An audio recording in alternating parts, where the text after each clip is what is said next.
ਸੋ ਸਵਾਗਤ ਹੈ ਜੀ ਇੱਕ ਵਾਰੀ ਫਿਰ ਤੁਹਾਡਾ ਸਾਰਿਆਂ ਦਾ ਪ੍ਰੋਗਰਾਮ ਨਵੀਂ ਤਾਜ਼ੀ ਦੇ ਵਿੱਚ ਬ੍ਰੇਕ ਤੋਂ ਬਾਅਦ। ਜਿਵੇਂ ਤਾਂ ਦੱਸਿਆ ਗਿਆ, ਸਾਡੀ ਅੱਜ ਦੀ ਖਾਸ ਮਹਿਮਾਨ ਹੈ ਸ਼ਮਾ ਸਾਵੰਤ, ਸਿਆਟਲ ਦੀ ਸਾਬਕਾ ਸਿਟੀ ਕੌਂਸਲਰ, ਖੱਬੇ ਪੱਖੀ ਵਿਚਾਰਾਂ ਨੂੰ ਅਰਪਿਤ ਹੈ। ਆਪਣੇ ਸਮੇਂ ਵਿੱਚ ਉਸਨੇ ਜ਼ਾਤ ਪਾਤ ਦੇ ਖਿਲਾਫ ਇੱਕ ਬਿੱਲ ਲਿਆਂਦਾ। ਆਪਣੇ ਸਮੇਂ ਵਿੱਚ ਉਸਨੇ ਮੋਦੀ ਸਰਕਾਰ ਦੀ ਧੱਕੇਸ਼ਾਹੀ ਦਾ ਵਿਰੋਧ ਵੀ ਕੀਤਾ, ਜਿਸ ਦੇ ਚਲਦਿਆਂ ਉਸਨੂੰ ਭਾਰਤ ਸਰਕਾਰ ਨੇ ਵੀਜ਼ਾ ਦੇਣ ਤੋਂ ਨਾ ਕੀਤੀ ਔਰ ਆਪਣੀ ਬਿਮਾਰ ਮਾਂ ਨੂੰ ਨਹੀਂ ਮਿਲਣ ਜਾ ਸਕੀ। ਹੁਣ ਹਾਲਾਤ ਇਹ ਬਣੇ ਨੇ ਕਿ ਦਿੱਲੀ ਦੇ ਏਅਰਪੋਰਟ ਤੋਂ ਫ੍ਰਾਂਸਿਸਕਾ ਔਰਸੀਨੀ ਨਾਂ ਦੀ ਇੱਕ ਬਰਤਾਨੀਆ ਦੀ ਬੁੱਧੀਜੀਵੀ ਨੂੰ ਉੱਥੋਂ ਮੋੜ ਦਿੱਤਾ ਗਿਆ, ਡੀਪੋਰਟ ਕਰ ਦਿੱਤਾ ਗਿਆ। ਸੋ ਉੱਥੇ ਕਾਫੀ ਆਲੋਚਨਾ ਹੋ ਰਹੀ ਹੈ ਮੋਦੀ ਸਰਕਾਰ ਦੀ। ਸੋ ਇਸ ਦੇ ਮੱਦੇਨਜ਼ਰ ਸ਼ਮਾ ਸਾਵੰਤ ਨੇ ਇਸ ਮੁੱਦੇ 'ਤੇ ਖਾਸ ਗੱਲਬਾਤ ਕੀਤੀ ਹੈ ਨਵੀਂ ਤਾਜ਼ੀ ਦੇ ਨਾਲ, ਟਰਾਂਸਨੈਸ਼ਨਲ ਰਿਪਰੈਸ਼ਨ ਬਾਰੇ ਵੀ ਅਤੇ ਇਸ ਮੁੱਦੇ ਬਾਰੇ ਵੀ ਅਤੇ ਆਪਣੀ ਕਹਾਣੀ ਬਾਰੇ ਵੀ, ਅਤੇ ਬੁੱਧੀਜੀਵੀਆਂ ਦੇ ਕਿਸ ਤਰੀਕੇ ਨਾਲ ਉੱਥੇ ਹਮਲੇ ਹੋ ਰਹੇ ਨੇ ਭਾਰਤ ਵਿੱਚ, ਉਸ ਦੇ ਬਾਰੇ। ਸੋ ਆਓ ਸੁਣਦੇ ਹਾਂ ਸ਼ਮਾ ਸਾਵੰਤ ਦੇ ਵਿਚਾਰ ਪ੍ਰੋਗਰਾਮ ਦੇ ਇਸ ਹਿੱਸੇ ਦੇ ਵਿੱਚ। So Shama ji, thanks for joining me. Thank you so much for having me, Gurpreet ji. Anytime. So Shama ji, your first reaction to what happened with Francisca Orsini at the Delhi airport? I was not surprised to hear this, but I am completely outraged to hear that Francesca Orsini, this renowned professor who has done a lot of research on Indian and Hindi studies, was deported from the airport in Delhi. I am outraged to hear this. And it is actually, unfortunately, what is happening. It's part of the pattern of what the Modi administration has done over the last many years. In fact, the documentation by Human Rights Watch that was released last year, they said in that report, this is a quote from their report, that Indian authorities are revoking visa privileges to overseas critics of Indian origin who have spoken out against the ruling Bharatiya Janata Party-led government's policy. So unfortunately, Francesca is one of probably well over 100 and maybe even hundreds at this point. It's not clear. I think we need more research on this, but probably hundreds of people who have either been denied their permits, visas to travel inside India, have been deported from the airport, or people who have even had their overseas citizenship of India cards revoked. And in my case, as you and some of your viewers might already know, my visa to visit India, especially to visit my mother and my family, has been rejected 3 times. And we have no doubt that this is retaliation for the work we did through my Seattle City Council office in the last few years, which is, one is the resolution condemning the anti-Muslim, anti-poor citizenship laws from the Modi government, and the other is this historic victory that we won, which was a ban on caste-based discrimination. Absolutely. So what is the current status of your application? Is there any change? Absolutely no change. In fact, and Gurpreet ji, you interviewed me the last time when this happened earlier this year in January, February, when my husband and I went to the Indian consulate here in Seattle downtown, and we demanded to know, why is my visa being rejected repeatedly? That was the day when my visa was rejected the 3rd time. And keep in mind that this was rejected after my family provided documentation from my mother's physician and from the hospital saying that her health is very frail and that she can't travel, and that the only way she can see her daughter, which is me, is for me to visit her, and that she needs her daughter to visit her. And despite all of these appeals, the Modi administration, which keeps talking about family, Hindutva keeps talking about family. In fact, that is complete hypocrisy.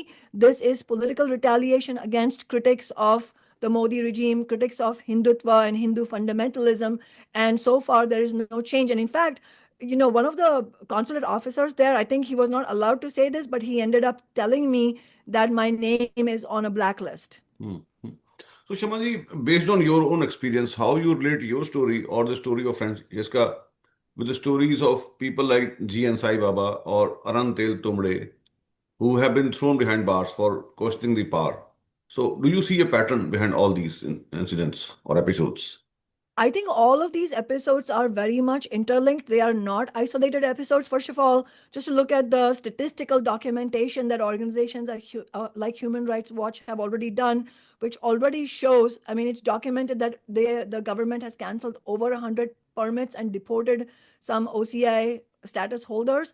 But I think, as I was saying earlier, that it's probably far more than that. There are a lot of people who are not public figures who are also being retaliated against, sometimes purely just for having attended an anti-Modi protest, right, either in the United States or in Canada, basically in North America. And so the repression against activists like Anand Teltumde India is very much linked with the repression against activists in North America. And that is why it's also a reminder that we need international working class solidarity. We cannot align with the governments in our own nations because all these governments are capitalist governments. And that's the link, the link that ties the Modi regime with the Liberals and the Carney administration, and before that, the Justin Trudeau administration, and here the Biden administration and the Trump administration. All of these administrations, what do they have in common? They have in common that all these parties, political parties, represent the interests of capitalism and imperialism. That is as much true of the Modi regime as it is of the governments in Canada and in the United States. And that is why we need international working class solidarity against this type of repression. We need mass protests on both continents. And how you situate your own story or the story of Francesca in the broader context of the transnational repression we are seeing widely happening across North America? Yes, in addition to the visas being denied and the OCIs being rejected for people who are trying to visit India, and most of the time it's for professional reasons or for family reasons. In addition to that, we are also seeing this other aspect of transnational repression. All of this is transnational repression, but an even worse type of transnational repression is what we saw in the Vancouver, Surrey area, where Hardeep Singh Nijjar was assassinated in cold blood. And that has been, as far as the media has reported, been traced back to the Modi administration. So this is absolutely heinous. This is heinous and horrific. And this is not the stuff of storybooks. This is actually happening in reality. And we know that following Nijjar's assassination, there were also either attempts or the risks of other people, other Sikh community members being assassinated in the United States, and that those were stopped. But that was because people spoke up. And so what we're seeing is repression on many levels, and it is all against people who are speaking up against the attacks on various communities. And I think it is really, really shameful that in this context, where the majority of ordinary people in both India and the United States and in Canada are demanding, addressing this type of transnational repression, it is in this context that Democratic Governor Gavin Newsom in California vetoed this bill named SB 509. This bill was actually a very, very mild bill. All it would have done is required the state police authorities to provide training on transnational repression. It was not even a law outlawing transnational repression. It was simply requiring training. And even this type of mild bill was vetoed by a Democratic governor in a state where the state legislature is either majority or supermajority Democratic Party. So in other words, it's not only the Republican Party that is the enemy of ordinary people and that is carrying out repression, it's also the Democratic Party. In fact, Trump himself has been re-elected because of the betrayals by the Democratic Party, not only on this transnational repression, but also on the genocide in Gaza, having been the instigator of the funding for the genocide for the first 15 months of the 2-year genocide, and also the cost of living crisis. We know this cost of living crisis is hitting working class people in the Sikh community on both sides of the US-Canada border. It is hitting working class people of every ethnicity. And at the same time, it is this same working class community that is also facing repression on many fronts, either this type of transnational repression, or in the United States, we're seeing many immigrant community members being targeted by brutal arrests by masked ICE agents. And that is why my campaign for US Congress, we are running against genocidal billionaire-backed Democrat Adam Smith, and we are calling to shut down deportations, to shut down the detention centers, and to shut down ICE. We are also calling for an end to transnational repression. And I have pledged that if I am elected to the US Congress, I will immediately start fighting for a bill to end transnational repression, to also ban caste-based discrimination in the United States, and also a bill to end US military aid to Israel and for free healthcare for all funded by taxing the rich. Right. In the end, I would like to know from you, Shamaji, what next course of action you are planning in terms of not getting visa from the India and unable to go and see your ailing mother?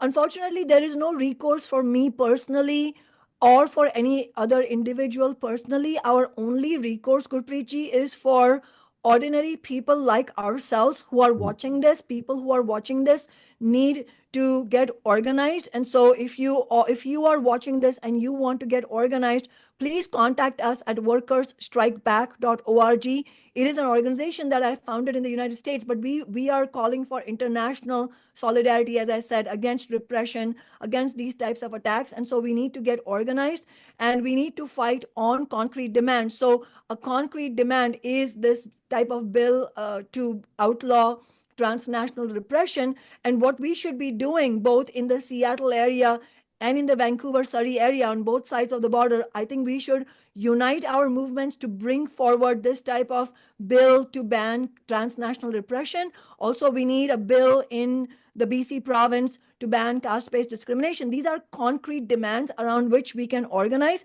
And if my Canadian sisters and brothers want to fight on these two specific concrete issues, then please let us know and we will absolutely be alongside you in fighting against this type of horrendous attacks on our community. And in addition to that, on December 6th, here in the Seattle area, we are hosting a town hall on free healthcare for all, funded by Taxing the Rich. Obviously, people in Canada know how crucial the public healthcare has been and how actually the attacks on the funding for public healthcare are so bad for ordinary people. So if you all are able to join us, we would really welcome you.